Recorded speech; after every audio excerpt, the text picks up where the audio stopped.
নমস্কার। আজকে দেবগুরু বৃহস্পতি নিয়ে আলোচনা করব। দেবগুরু বৃহস্পতি এই মুহূর্তে বসে আছে আপনার কর্কট রাশিতে মার্গী অবস্থা। বৃহস্পতিকে বলি আমরা জ্ঞানের কারক গ্রহ, সৌভাগ্যের কারক গ্রহ এবং কিছুটা হলো ডেভেলপের কারক গ্রহ। বৃহস্পতি হচ্ছে বিবাহিত লাইফের কারক গ্রহ বা বিয়ের কারক গ্রহ, ম্যারেজ লাইফের কারক গ্রহ। এই বৃহস্পতি তার পুনর্বসু নক্ষত্রে প্রবেশ করবে। দেবগুরু বৃহস্পতি তার পুনর্বসু নক্ষত্রে কবে প্রবেশ করবে? 20 এপ্রিল সোমবার ভোর 4:43 পুনর্বসু নক্ষত্রের সেকেন্ড চরণে অর্থাৎ দ্বিতীয় চরণে প্রবেশ করবে। কতদিন পর্যন্ত থাকবে?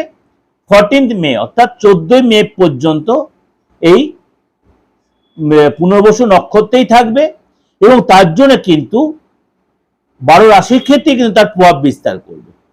তো আপনার রাশিতেও কিন্তু তার একটা এফেক্ট হবে। অর্থাৎ কবে প্রবেশ করছে? ভোর 4:43 সোমবার 20 এপ্রিল এবং থাকবে কতদিন? থাকবে হচ্ছে 14 মে পর্যন্ত। সেকেন্ড চরণে প্রবেশ করছে। চলুন তাহলে জেনে নিই আপনার রাশির ক্ষেত্রে কি প্রকাশ হচ্ছে বা কি এফেক্ট হচ্ছে। তুলা রাশি, তুলা রাশির এই গোচর আপনার জন্য ভালো মন্দ মিশিয়ে আসবে। আপনার আত্মবিশ্বাস হবে ঠিকই, আত্মবিশ্বাস আসবে ঠিকই, কিন্তু কোনো কোনো জায়গায় আপনার ভীষণ ইরিটেটেড, কাজের ব্যাপারে ভীষণ ইরিটেটেড আসবে, হয়ে যাবে। অস্থিরতা বোধ কাজ করবে। আপনার ব্যক্তিত্ব বাড়বে ঠিকই, কিন্তু এই সময় ভীষণ আপনার দেখবেন একটা খিটখিটে মেজাজ, রাগ বেড়ে যাবে। অন্যায় লোকের সাথে অশান্তিতে জড়িয়ে পড়বেন। ফ্যামিলিতে গুরুজনের সাথে তর্ক বিতর্কে জড়িয়ে পড়বেন, কিন্তু গুরুজনের সঙ্গে শরীর আগের চেয়ে বেটার হবে। গুরুজনের শরীর আগের চেয়ে বেটার হবে। এই সময় কিন্তু আপনার সামাজিক সম্মান বাড়লেও হওয়া কাজ আপনার বিগড়ে যেতে পারে। দেখবেন ক্রমশ জিনিসটা লিঙ্গার হয়ে, যে আপনি এক্সপেক্ট করছেন অনেক আগে হয়ে যায়, সেটা ক্রমশ লিঙ্গার হয়ে যাচ্ছে।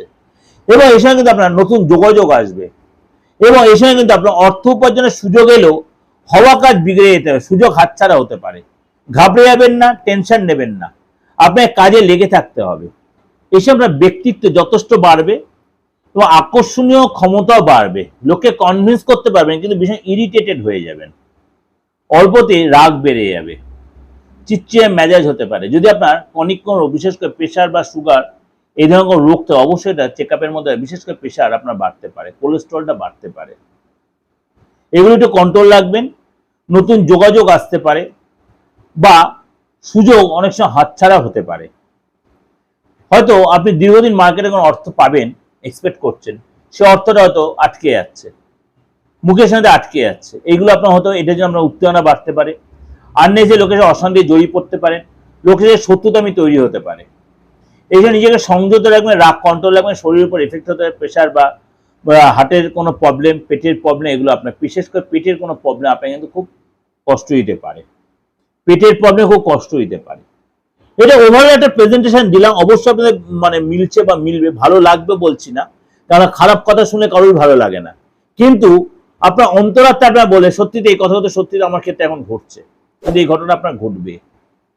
অবশ্যই তার জন্য কি করতে, নিজেকে ধীর স্থির হতে হবে, তাড়াহুড়া করবেন না, যে কোনো ডিসিশন ঠান্ডা মাথায় নেবেন এবং মনের যে কষ্টটা, পুরোনো কথা মনে পড়া বা আপনার আপনজনের কথা মনে পড়লে বা অতীত কথা মনে পড়লে বা আপনার গুরুজনদের ব্যাপারটা এলে, সেগুলোকে নিজেকে কি করতে হবে, সেগুলোতে নিজেকে একটু দূরে সরিয়ে রাখতে হবে। বই পড়ুন বা খেলাধুলার মধ্যে থাকুন বা আপনি যে কাজে আপনি ইনভলভ, কোনো নতুন শেখা, নতুন শিখুন, দেখবেন অনেকটা আপনার মনটা ফ্রেশ হয়ে যাবে।